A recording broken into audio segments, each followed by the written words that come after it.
Hello दोस्तों, आप सभी को राधे राधे श्याम श्याम। स्वागत है आप सभी का आज की हमारी इस वीडियो में हम जो है कुछ हमारे क्वेश्चन जो नदियों से बच गए थे उनको हम कवर करेंगे। पिछली वीडियो में हमने गंगा और ब्रह्मपुत्र और सिंधु नदी तंत्र से जितने भी सवाल आपके बीपीएससी के द्वारा प्रीवियस ईयर एग्जाम में पूछे गए थे उन सभी को हमने डिस्कस कर लिया था। ये हमारी क्लास जो है वो रिवीजन की क्लास है। इसके पहले भी हम एक बार जो है वो पूर्वावलोकन की घटना चक्र की बुक से जो है वो हम इंडियन रिवर का संपूर्ण जो है ज्योग्राफी ही कवर कर चुके हैं। अगर आप लोगों ने वो वीडियो नहीं देखी है तो आप हमारे चैनल के प्लेलिस्ट में चले जाइए, वहाँ से आपको सभी क्लासेस का जो है वो आपको वो प्लेलिस्ट मिल जाएगी, जिसमें आपको साइंस की भी मिल जाएगी और इसके अलावा जो है ईवीएस, हिस्ट्री, ज्योग्राफी और साइंस में केमिस्ट्री, फिजिक्स और बायोलॉजी की भी अलग अलग आपको क्लासेस जो है वो मिल जाएंगी। बिहार जीके की भी क्लास आपको हमारे चैनल के प्लेलिस्ट में मिल जाएगी और वीडियो के डिस्क्रिप्शन में आपको उसका लिंक मिल जाएगा। आप डेली क्लास की पीडीएफ के लिए हमारे टेलीग्राम चैनल से जुड़ सकते हैं, जहां हम ई बुक के साथ साथ जो है डेली क्लास की पीडीएफ और एनसीईआरटी, एससीईआरटी शेयर करते रहते हैं। दोस्तों अभी कल मैंने जो है वो अपने टेलीग्राम चैनल पर जो है वो क्लास 7 की जो है नई एनसीईआरटी शेयर की है और अभी वो जो है हिंदी में नहीं आई है। मैं उसको ट्रांसलेट करने की पूरी कोशिश कर रहा हूँ। जैसे ही अगर वो मैं कर रहा हूँ ट्रांसलेट, अगर नहीं होती है उसके पहले अगर हिंदी वाली अपलोड हो जाती है साइट पे तो मैं हिंदी वाली भी आपको दे दूँगा। तो आपको जो है एनसीईआरटी पढ़ने की बहुत ज़रूरत है और मैं आपके लिए प्लान कर रहा हूँ कुछ ही दिन में, 2-4 दिन में, बस ज़्यादा समय नहीं। आपके लिए जो है मैं एनसीईआरटी एक्सप्रेस की सीरीज़ लेके आऊँगा, जिसमें आपको साइंस और इसके अलावा हिस्ट्री, ज्योग्राफी और पॉलिटी, इन सभी की जो है आपको एनसीईआरटी से क्वेश्चन जो है वो देखने को मिल जाएंगे। ठीक है, आप लोग कमेंट बॉक्स में बताइएगा कि आपको थ्योरी पढ़ना है और एमसीक्यू अलग अलग पढ़ना है या थोड़ा सा थ्योरी उसके बाद जो है वो एमसीक्यू। एनसीईआरटी के माध्यम से आप किस प्रकार पढ़ना पसंद करेंगे। तो आज सेशन में आगे बढ़ने से पहले मैं आप सभी से कहना चाहूँगा कि अगर आप लोग हमारे चैनल पर नए हैं और चैनल को अभी तक सब्सक्राइब नहीं किया है और आप हमारा सपोर्ट नहीं कर रहे हैं तो आप हमारा सपोर्ट करते रहिए दोस्तों। चैनल को सब्सक्राइब कर दीजिए और बेल आइकन को प्रेस कर दीजिए ताकि सबसे पहले जो है आपको नोटिफिकेशन मिल जाया करे। तो हमारा आज का सेशन का पहला सवाल है कि त्रिवेणी नहर में जो है किस नदी से पानी आता है। तो त्रिवेणी नहर जो है ये इंपॉर्टेंट सवाल है दोस्तों। बिहार में जो है त्रिवेणी नहर से जो है वो सिंचाई होती है पश्चिमी चंपारण जिले में। ठीक है, याद रखिएगा और ये बार बार क्वेश्चन आपसे पूछा जाता है। तो त्रिवेणी नहर में पानी कहाँ से आता है, तो ये पानी जो आता है वो गंडक नदी से आता है। ठीक है, गंडक नदी से आता है, इसीलिए हमारा सी विकल्प जो है वो सही हो जाएगा। देखिए 45वीं बीपीएससी प्री 2001 में ये सवाल आपसे पूछा गया था और आपसे देखिए फिर से पूछा गया। 45वीं में पहले पूछा गया था, फिर आपका 63वीं में पूछा गया, फिर 69वीं में पूछा गया। तो क्या ये इंपॉर्टेंट सवाल नहीं है? आप खुद बताइए। जो मैं आपको सवाल करा रहा हूँ, जो मैं आपको क्वेश्चंस करा रहा हूँ, क्या ये आ नहीं सकते हैं आपके टीआर एग्जाम में? बिल्कुल आ सकते हैं दोस्तों, सीधे सीधे क्वेश्चन यहीं से बनेंगे। तो त्रिवेणी नहर किस नदी पर निर्मित है? तो आप सभी को पता है, इसका जो सही जवाब हो जाएगा वो गंडक नदी हो जाएगा। गंडक, ठीक है। गंडक नदी को जो है नारायणी नदी भी कहा जाता है, याद रखिएगा। हमारा अगला सवाल है कि जलप्रपात और नदी के जोड़ों में कौन सा जो है सुमेलित नहीं है। तो देखिए जोग जो है वो शरावती नदी पर है, ये हमारा जो है वो सही है। लेकिन हमारा कपिल धारा और धुआंधार जो है ये दोनों हमारा कहाँ पे है? तो नर्मदा नदी पर है। ठीक है, याद रखिएगा नर्मदा नदी पर है, इसीलिए हमारा ये दोनों जो है वो गलत हो जाएगा। और आपसे गलत ही पूछा है, गलत पूछा है, तो इसीलिए उपरोक्त में से एक से अधिक जो है वो सही विकल्प हो जाएगा। देखिए आप कितने भी पढ़े लिखे हो, आपकी कितना भी प्रैक्टिस हो, आप एग्जाम में एक बार क्वेश्चन जो है वो शांति से पढ़िएगा और एक बार पूरा क्वेश्चन जरूर पढ़िएगा। कभी कभी क्या होता है कि हम जल्दबाजी में ये शब्द मिस कर देते हैं और इसका फ़ायदा जो है एग्जामिनर बहुत अच्छे से उठाता है। ठीक है, तो आप जो है वो सही पर कर देंगे। अब आपको समझ में आता है कि पूछ रहा है सुमेलित है, तो आप पहले ऑप्शन पर टिक करके निकल जाते तो आपका 1 नंबर का नुकसान हो जाता। बीपीएससी 9वीं से 10वीं एग्जाम क्लास की एग्ज़ाम में जो है ये सवाल पूछा गया था 26/8/2023 को। हमारा अगला सवाल है कि निम्नलिखित नदियों में से कौन सा बड़ा जलग्रहण क्षेत्र जो है इनमें से किसका है।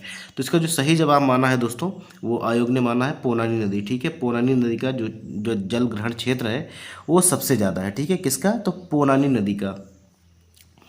देखिए काली नदी और पेरियार और पोनानी में जो है इसका जो बी विकल्प में पोनानी नदी दी गई है, इसका जो है जलग्रहण क्षेत्र सबसे ज़्यादा है, इसीलिए हमारा बी विकल्प जो है वो सही हो जाएगा। ये भी आपका जो है बीपीएससी टीआरई एग्जाम में पूछा गया सवाल है।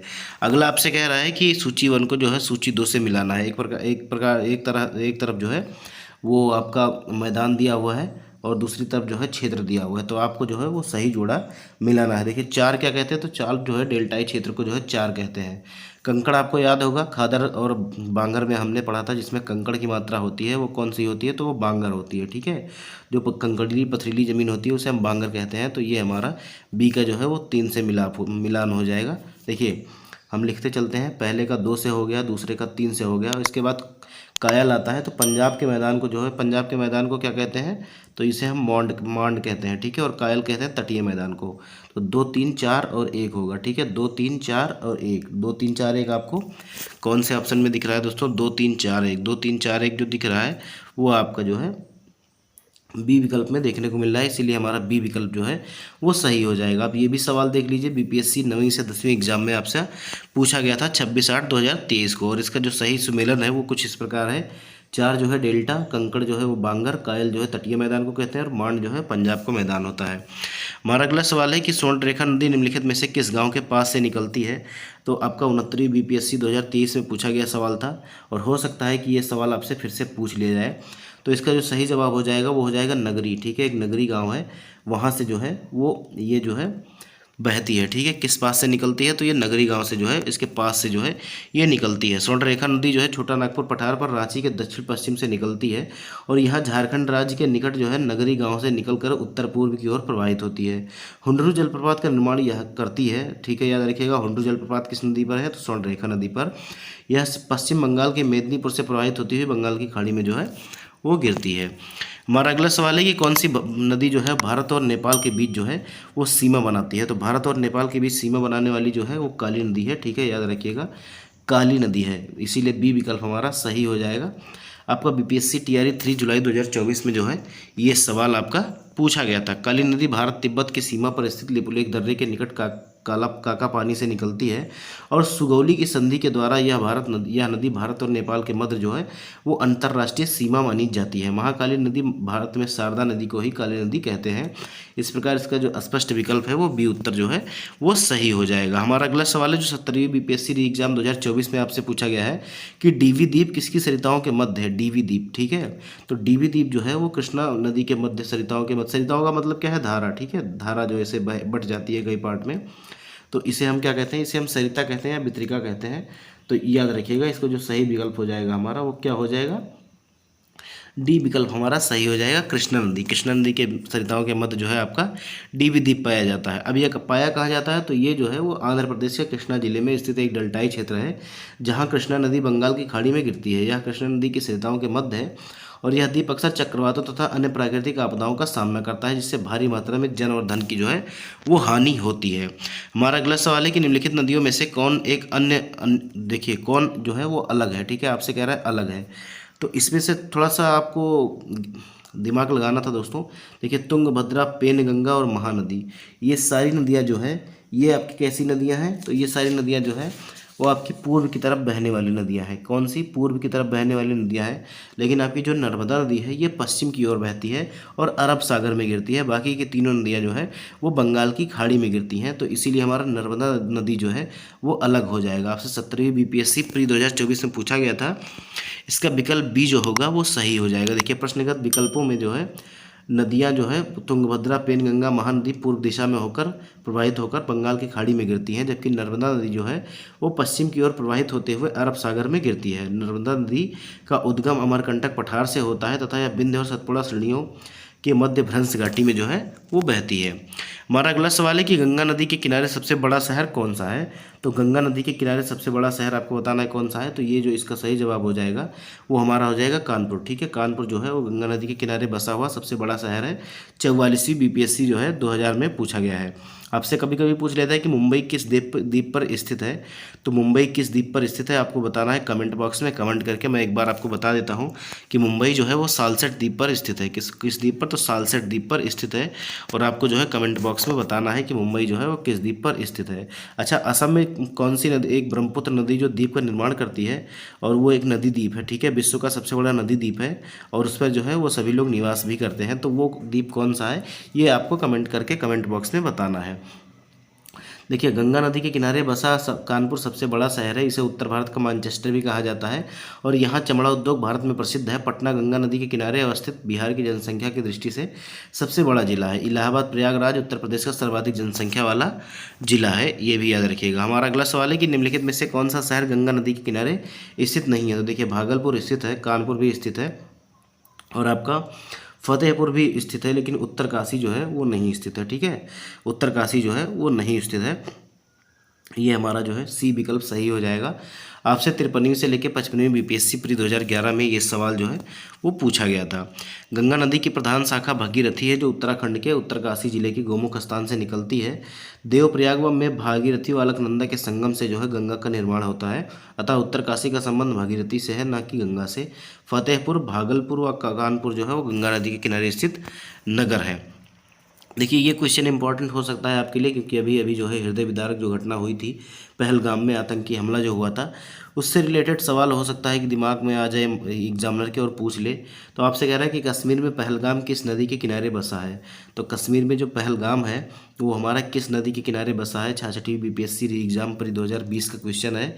आपको जो है वो सही जवाब बताना है कि इसका क्या हो जाएगा। तो इसका जो सही जवाब है वो हमारा लिद्दर नदी हो जाएगा। कौन सी नदी? लिद्दर नदी के किनारे जो है वो पहलगाम जो है स्थित है। देखिए, कश्मीर में जो है पहलगाम लिद्दर नदी के किनारे बसा है। लिद्दर नदी झेलम की जो है वो सहायक नदी है। अगला हमारा क्वेश्चन है प्रपात और झीलें। ठीक है, इंपॉर्टेंट है। कुछ इंपॉर्टेंट जलप्रपात हैं जो एग्जाम में आपसे बार बार पूछे जाते हैं, उनसे संबंधित हम क्वेश्चन यहाँ पे करने वाले हैं। हमारा सवाल है कि हुंड्रू जलप्रपात जो है, हुंड्रू जलप्रपात, एक मिनट, हुंड्रू जलप्रपात जो है वो निर्मित है। तो हुंड्रू जलप्रपात अभी थोड़ी देर पहले मैंने आपको बताया था कि ये जो निर्मित है वो कहाँ पे है। तो ये स्वर्णरेखा नदी पर है। ठीक है, स्वर्णरेखा नदी पर है, याद रखिएगा। काफ़ी इंपॉर्टेंट है, आपसे बार बार जो है ये सवाल कई बार पूछा गया है। ये जलप्रपात भी कई एग्जामों में पूछा जाता है। 39वीं बीपीएससी प्री 1994 में ये सवाल जो है वो आपसे पूछा गया था। और रांची से 45 किलोमीटर दूरी पर स्वर्णरेखा नदी पर निर्मित यह आपका जलप्रपात है। कौन सा? हुंडरू। इसकी ऊंचाई जो है वो 98 मीटर है और फीट में बात करें तो 321 फीट है। हमारा अगला सवाल है कि शिव समुद्रम जलप्रपात जो है वो किस नदी पर स्थित है। तो ये भी काफ़ी ज़्यादा इंपॉर्टेंट है, ये भी आपसे बार बार पूछा जाता है। 44वीं बीपीएससी 2000 में आपका ये सवाल जो है वो पूछा गया था। तो इसका जो सही जवाब हो जाएगा वो हमारा कावेरी नदी हो जाएगा। ठीक है, शिव समुद्रम जलप्रपात जो है वो हमारा कावेरी नदी पर स्थित है। देखिए, शिव समुद्रम जलप्रपात कावेरी नदी पर स्थित है और इस नदी का उद्गम कर्नाटक के कुर्ग जिले के ब्रह्मगिरी पहाड़ियों से होता है। इसका अपवाद क्षेत्र कर्नाटक, केरल, तमिलनाडु एवं पुडुचेरी में विस्तृत है, ये भी याद रखिएगा। हमारा अगला सवाल है कि निम्नलिखित में से कौन सी एक मीठे पानी की झील है। तो मीठे पानी की झील आपकी कौन सी है? तो ये आपका जो सही हो जाएगा, कौन सा विकल्प सही हो जाएगा आप सभी लोग जरूर बताइएगा। तो इसमें जो वुलर झील है जो जम्मू कश्मीर में है और लोकटक झील जो है वो मणिपुर में है, ये दोनों जो है वो मीठे पानी की झील है। ठीक है, मीठे पानी की झील है, इसीलिए हमारा उपयुक्त में से एक से अधिक जो विकल्प हो जाएगा वो सही हो जाएगा। बाकी चिल्का झील आपकी खारे पानी की है, उड़ीसा में है, और सांभर झील जो है वो राजस्थान में है, ये भी आपकी खारे पानी की झील है। तो याद रखिएगा, वुलर झील और लोकटक झील जो है वो मीठे पानी की झीलें हैं, इसीलिए हमारा जो विकल्प होगा उपयुक्त में से एक से अधिक वो हमारा सही हो जाएगा। हमारा अगला सवाल है कि बिहार के किस जिले में जो है तिलहड़ कुंड जलप्रपात अवस्थित है। तो ये भी आपसे कई बार एग्जाम में पूछा गया है, तो इसको भी याद रखिएगा। ये जो है वो कैमूर जिले में स्थित है। कौन से जिले में? कैमूर जिले में स्थित है, रोहतास के पठार पर। ठीक है, रोहतास के पठार पर कैमूर जिले में जो है ये स्थित है। 67वीं बीपीएससी री एग्जाम 2022 में ये सवाल आपसे जो है वो पूछा गया था। बिहार के कैमूर जिले में जो है तिलहड़ कुंड जलप्रपात आपको देखने को मिलता है, या बिहार के रोहतास के पठार में स्थित है। हमारा अगला सवाल है कि एशिया की सबसे बड़ी ताज़ा जल वाली गोखुर झील कौन सी है। गोखुर झील का मतलब क्या है कि नदियाँ जब नदी घाटियों से मतलब मैदानों से नदी घाटियों में उतरती हैं तो ये क्या करती हैं कि ऐसे विसर्प का निर्माण करती हैं। ठीक है, जब गाद ज़्यादा होता है तो ये कुछ ऐसे चलती हैं। कुछ समय बाद क्या होता है कि पानी जो है वो यहाँ से ऐसे होके यहाँ से वितरिका बना लेता है और यहाँ से बहने लगता है। तो ये जो एरिया होता है ये आपका कट जाता है। ठीक है, और ये ऐसे गोखुर की तरह मतलब गाय की जो खुराई होती है उसके आकार का बन जाता है। इसे अक्सर लेक या चाप झील या गोखुर झील कहते हैं। ठीक है, तो इसे ही क्या कहते हैं, हम क्या कहते हैं, गोखुर झील कहते हैं। तो याद रखिएगा, इसका जो है जो सही जवाब हो जाएगा वो हमारा कांवर झील हो जाएगा, बेगूसराय में स्थित है। ठीक है, कांवर झील जो है ये बिहार के बेगूसराय में स्थित है, या कनवार झील लिखा हुआ है। तो आप लोग याद रखिएगा, इसका विकल्प जो होगा बी जो है वो सही हो जाएगा। 67 बीपीएससी री एग्ज़ाम 2022 में इस सवाल जो है वो आपसे पूछा गया था। देखिए, एशिया की सबसे बड़ी व ताज़ा जल वाली गोपुर झील बिहार के कांवर या कंवार झील है, ठीक है, या बिहार के बेगूसराय में स्थित बिहार का एकमात्र जो है वो रामसर अर्धभूमि स्थल है, ठीक है। अभी इंडिया में जो है वो कितने रामसर स्थल हैं ये आपको जो है वो आपको कमेंट बॉक्स में कमेंट करके बताना है। और हमारे जो है कम्युनिटी पोस्ट में आपका वो MCQ भी इस प्रकार से पड़ा हुआ है, आप जाके वहाँ भी जवाब दे सकते हैं। और हम डेली जो है वो आपके लिए कुछ इंपॉर्टेंट करते रहते हैं, कुछ इंपॉर्टेंट प्रश्न आपके लिए हम जो है वो डालते रहते हैं। आप लोग भी उस पर रिस्पॉन्स दिया करिए, कमेंट किया करिए, लाइक किया करिए और बताया करिए कि क्वेश्चन आपको कैसा लगता है, ठीक है। देखिए, थार मरुस्थल की सिंचाई करने वाली इंदिरा गांधी नहर का उद्गम स्थल कहाँ पे है? तो इंदिरा गांधी नहर जो है भारत की सबसे लंबी नहर है, और इसका जो उद्गम स्थल है वो कहाँ पे है? तो वो हथनी कुंड बैराज में है, ठीक है। हथनी कुंड बैराज से ये जो है, हथनी कुंड कह रहा हूँ, सॉरी, हरीके बैराज से, ठीक है, हरीके बैराज से ये निकलती है। कहाँ से? हरीके बैराज पंजाब में एक जगह है, वहाँ से ये जो है वो निकलती है। और ये जो है वो राजस्थान के जैसलमेर, बीकानेर और चूरू, इन सभी को जो है, और जोधपुर और गंगानगर जैसे इलाकों को जो है वो सिंचाई के लिए पानी प्रोवाइड कराती है। तो इसको याद रखिएगा, ये कहाँ से निकलती है? तो ये जो है आपका हरीके बैराज से निकलती है। बीपीएससी CDPO पर 2018 में आपका ये सवाल पूछा गया था। और इंदिरा गांधी नहर जो है हरीके बैराज पंजाब से निकलती है तथा राजस्थान के थार मरुस्थल में जाकर लगभग समाप्त हो जाती है। यह नहर राजस्थान के बाड़मेर, बीकानेर, चूरू, जैसलमेर, जोधपुर और श्री गंगानगर जिलों से होकर बहती है। हमारा अगला सवाल है कि कौन सी नदी जो है निम्न में से कौन सी भारत की सबसे लंबी नहर कहलाती है, ठीक है। देखिए, TRE 3 जुलाई 2024 में आपसे ये पूछा गया है। तो अभी मैंने थोड़ी देर पहले ही आपको बताया कि कौन सी जो है वो सबसे लंबी नहर कहलाती है। तो इसका जो सही जवाब हो जाएगा आपका, कौन सा हो जाएगा? इंदिरा गांधी नहर जो है वो भारत की सबसे लंबी नहर है। ये पंजाब से होके, ठीक है, वो राजस्थान तक जो है वो हरीके बैराज से निकलती है। और आपका और जो है वो राजस्थान के ज़िलों में जो है वो सिंचाई का काम करती है और पीने के लिए पानी भी मुहैया करवाती है। हमारा अगला सवाल है कि भारत, देखिए थोड़ा सा एक्सप्लेनेशन देख लेते हैं। भारत की सबसे लंबी नहर इंदिरा गांधी नहर है। यह हनुमानगढ़ से राजस्थान में प्रवेश करती है, और इस नहर की उत्पत्ति सतलज और ब्यास नदी के संगम पर स्थित पंजाब में हरीके बैराज है। इस महत्वाकांक्षी परियोजना का उद्देश्य जो है पश्चिमी राजस्थान की प्यासी रेगिस्तानी भूमि को हिमालय के पानी से सींचना और इस क्षेत्र के निवासियों को पीने का पानी जो है उपलब्ध कराना है। हमारा अगला सवाल है जो बीपीएससी स्कूल टीचर और हेड मास्टर में पूछा गया है कि भारत का सबसे शुष्क स्थान कौन सा है? तो सबसे शुष्क स्थान जो है वो आपका सूखा जो है वो जैसलमेर है, ठीक है, जैसलमेर है। याद रखिएगा, आपका बीपीएससी स्कूल टीचर और हेड मास्टर में आपका ये सवाल जो है वो पूछा गया था। देखिए, राजस्थान में स्थित जैसलमेर भारत का सबसे शुष्क स्थान है। यह स्थल थार रेगिस्तान में स्थित है। यहाँ औसतन वर्षा लगभग 200 से 210 मिलीमीटर होती है, सेंटीमीटर नहीं मिलीमीटर होती है।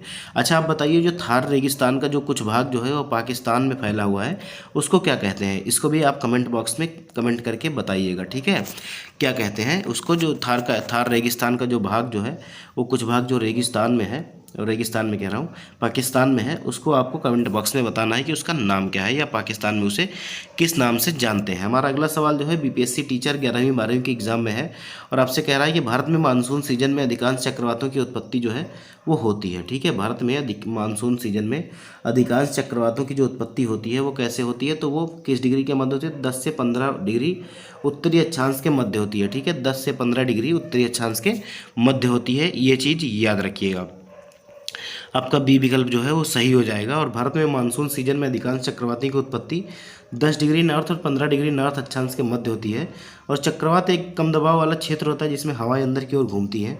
चक्रवात उत्तरी गोलार्ध में वामावर्त तथा दक्षिणी गोलार्ध में जो है दक्षिणावर्त दिशा में जो है घूमते हैं। देखिए, हमारा अगला सवाल है कि कोपेन की वर्गीकरण योजना के अनुसार उत्तर प्रदेश और बिहार जो है किस प्रकार के जलवायु प्रदेश में आते हैं? तो देखिए, बहुत ही ज़्यादा इंपॉर्टेंट है कोपेन और थार्नवेट, ठीक है। इन सभी के योजना और वर्गीकरण के अनुसार जो है वो आपसे बार बार सवाल पूछा जाता है। आपका 68 बीपीएससी प्री 2023 में पूछा गया था, और आपका बीपीएससी टीआरई में भी ऐसे एग्जाम पूछे गए हैं। तो इसका जो सही जवाब हो जाएगा हमारा वो CWG हो जाएगा। CWG के क्षेत्र में जो है वो हमारा उत्तर प्रदेश और बिहार जो है ये जलवायु प्रदेश आते हैं। याद रखिएगा, बी विकल्प जो है हमारा सही हो जाएगा। वर्ष 1918 में व्लादिमीर कोपेन ने जलवायु वर्गीकरण की अनुभवि पद्धति विकसित की। कोपेन ने 5 प्रमुख जलवायु समूह निर्धारित किए, जिसमें से 4 तापमान और 1 वर्षण पर आधारित है। कोपेन की वर्गीकरण योजना के अनुसार उत्तर प्रदेश और बिहार में जो है वो CWG जलवायु जो है वो पाई जाती है। हमारा अगला सवाल है कि देखिए आपका 68वीं बीपीएससी में पिछला सवाल पूछा गया था और ये 63वीं बीपीएससी में पूछा गया था। तो क्वेश्चन जो है वो रिपीट हुए हैं और आपके एग्जाम में भी रिपीट हो सकते हैं। और देखिए कोपेन की जलवायु वर्गीकरण के अनुसार उत्तरी बिहार की जलवायु किससे प्रदर्शित की जा सकती है, तो ये जो है वो CWG से जो है, चाहे उत्तर प्रदेश की बात करें, चाहे बिहार की बात करें, चाहे उत्तरी पश्चिमी बिहार किसी भी तरह की बात करें, ये हमारा CWG ही जो होगा वो सही जवाब होगा। तो याद रखिएगा, आपको कन्फ्यूज नहीं होना है, वो बस लैंग्वेज को चेंज करेगा ताकि आप जो है वो कन्फ्यूज हो जाएं। हमारा अगला सवाल है कि निम्नलिखित में से कौन सी वायुमंडलीय विशेषता भारतीय ग्रीष्म मानसून के प्रदर्शन से जो है वो संबद्ध है। तो इसका जो सही जवाब हो जाएगा हमारा वो क्या हो जाएगा, तो इसका जो सही जवाब हो जाएगा हमारा उष्णकटिबंधीय पूर्वी जेट स्ट्रीम, ये भी संबंधित है। और ITCZ का खिसकना जो है ये भी सही है। और तिब्बती जो उच्चावत है उसकी भी स्थिति सही हो जाएगा। और लानिना, ये सभी जो है वो मानसून को भारत के प्रभावित करते हैं। इसीलिए हमारा जो उपयुक्त में से एक से अधिक विकल्प होगा वो हमारा सही हो जाएगा। आपके BPSC CDPO प्री 2018 में जो है आपसे सवाल पूछा गया था। देखिए निम्नलिखित वायुमंडलीय विशेषताएं भारतीय ग्रीष्म मानसून के प्रदर्शन से संबद्ध हैं, कौन कौन सी, तो उष्णकटिबंधीय पूर्वी जेट स्ट्रीम, इसके अलावा जो है अंतः उष्णकटिबंधीय अभिसरण क्षेत्र, और इसके अलावा जो है तिब्बती उच्च, और जो है हमारा लानिनो, ठीक है, लानिना जो है, और एल नीनो, ये दोनों जो है वो भारतीय मानसून को जो है प्रभावित करते हैं। प्रवाहित नहीं करते मतलब प्रवाहित करते हैं, प्रभावित करते हैं, याद रखिएगा, ठीक है, प्रभावित करते हैं। थोड़ा सा ऐसा ना हो कि अर्थ का अनर्थ निकल जाए। देखिए निम्नलिखित में से कौन सा एक सबसे सूखा स्थान है, ठीक है, सबसे सूखा स्थान कौन सा है, तो मुंबई में बारिश होती है, दिल्ली में भी होती है, बेंगलुरु में भी होती है, लेकिन लेह में जो है वो बारिश नहीं होती और बहुत ही कम होती है, ठीक है, लद्दाख के लेह में जो है बहुत ही कम बारिश होती है। इसलिए हमारा जो है सी विकल्प जो है वो सही हो जाएगा। BPSC 56वीं से लेके 59वीं BPSC तक ये सवाल जो है वो आपका पूछा गया था।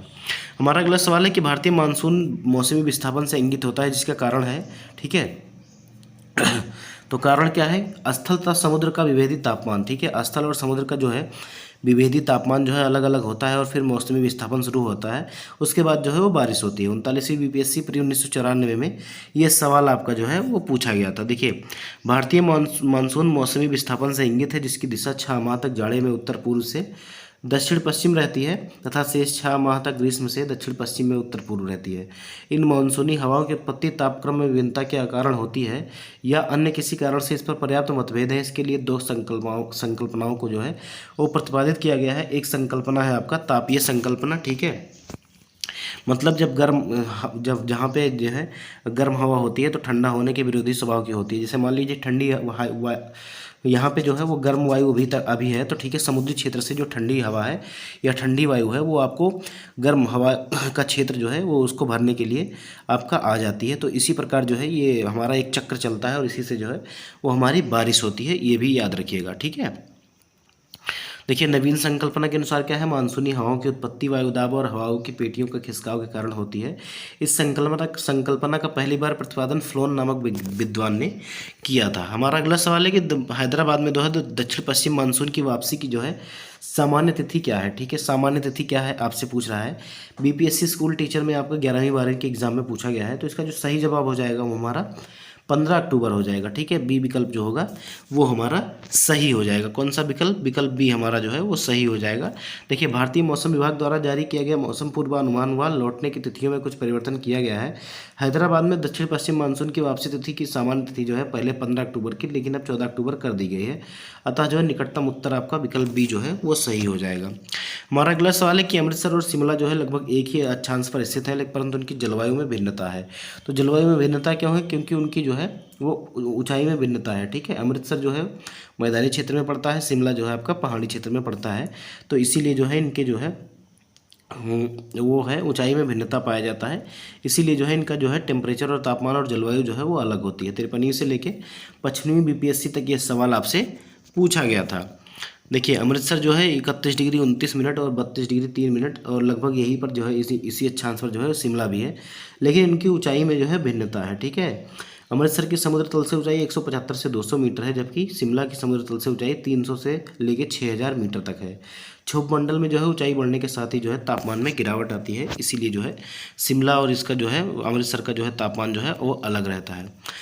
आपका जो सही जवाब होगा इस क्वेश्चन का वो आपको बताना है। क्वेश्चन क्या कह रहा है कि मानसून का निवर्तन जो है वो इंगित करता है। तो निवर्तन क्या कह इंगित करता है, तो ये जब आकाश साफ हो जाता है तो समझ लीजिए कि मानसून का निवर्तन हो गया है और बादल जो है वो वापस लौटने लगते हैं, आसमान साफ होने लगता है और पहले जो है वो टेम्परेचर थोड़ा सा जो है वो बढ़ता है और उसके बाद जो है फिर धीरे धीरे जो है टेम्परेचर कम होने लगता है। ठीक है, तो आपसे कह रहा है कि मानसून का निवर्तन का इंगित किससे होता है, तो ये साफ आकाश से होता है, इसीलिए हमारा जो है वो केवल एक विकल्प सही हो जाएगा। 40वीं बीपीएससी प्री 1995 में ये सवाल आपसे पूछा गया था। देखिए, अक्टूबर नवंबर के दौरान दक्षिण की तरफ सूर्य के आभासी संचरण के कारण मानसून गर्त या निम्न दाब उत्तरी मैदान पर शिथिल हो जाता है और धीरे धीरे उच्च दाब इसका स्थान ले लेता है।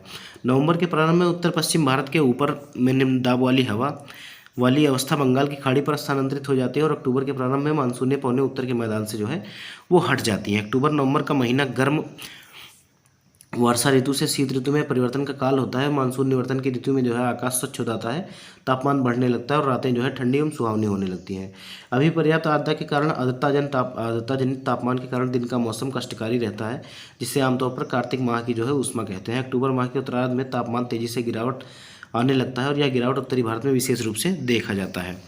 हमारा अगला सवाल है कि राजस्थान में बहुत कम वर्षा होती है, इसका कारण क्या है आपको बताना है। 67 बीपीएससी में ये आपका पूछा गया था। तो ये जो है मानसून जो है यहाँ पहुँचने में असफल रहता है। ठीक है, आपसे कह रहा है कि यहाँ पे जो है वो मानसून जो है पहुँचने में असफल रहता है। ठीक है, तो ये जो है हमारा ऐसा कोई बात नहीं, मानसून पहुँचता ही है। या गर्मी बहुत होती है तो इसके कारण जो है बारिश नहीं होगी, ये भी नहीं है। और यहाँ जल उपलब्ध नहीं है, इस प्रकार हवाएं शुष्क होती हैं, तो ये भी नहीं है। देखिए, हवाएं किसी भी प्रकार की बाधाओं को पार नहीं करती, जिसके कारण ठंडा होने के लिए जो है वो आपका इनको जो है आवश्यक ऊंचाई प्राप्त नहीं होती, इसीलिए जो है राजस्थान में जो है पानी जो है वो बहुत कम बारिश होती है। याद रखिएगा, डी विकल्प इसका जो है वो सही हो जाएगा। कौन सा विकल्प? विकल्प डी जो है वो सही हो जाएगा।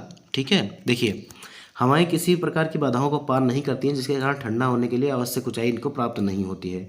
अरावली पर्वत श्रेणियाँ दक्षिण पश्चिम मानसूनी हवाओं के चलने की दिशा के अनुरूप होने के कारण मार्ग में बाधक नहीं बन पाती हैं। अब देखिए, अरावली पहाड़ियाँ कैसी हैं, तो कुछ ऐसे करके हैं। ठीक है, यहाँ से जो है फैली हुई हैं ऐसे, ठीक है, दिल्ली तक की।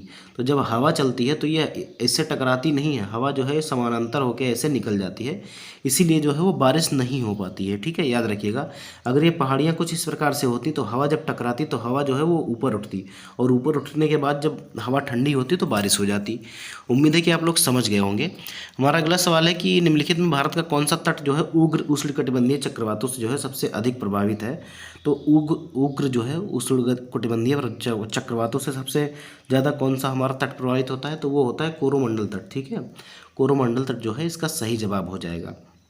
देखिए, बीपीएससी स्कूल टीचर 11वीं 12वीं के एग्ज़ाम में ये सवाल आपसे पूछा गया था। तो आज के वीडियो में दोस्तों इतने ही सवाल थे। देखिए, भारत का कोरोमंडल तट जो है तमिलनाडु तट उग्र उष्णकटिबंधीय चक्रवातों से जो है अधिक प्रभावित होता है। उष्णकटिबंधीय चक्रवातों को दुनिया के सबसे विनाशकारी प्राकृतिक आपदाओं में से एक माना जाता है। ठीक है, तो उम्मीद करता हूँ कि आपको वीडियो पसंद आई होगी। अगर आपने वीडियो को लाइक नहीं किया है तो लाइक कर दीजिएगा, कमेंट करके ज़रूर बताइएगा कि आपको वीडियो कैसी लगी और जो है ज़्यादा से ज़्यादा अपने दोस्तों में शेयर कर दीजिएगा। मिलते हैं अगले सेशन में ऐसे ही धमाकेदार प्रश्नों के साथ, तब तक के लिए धन्यवाद।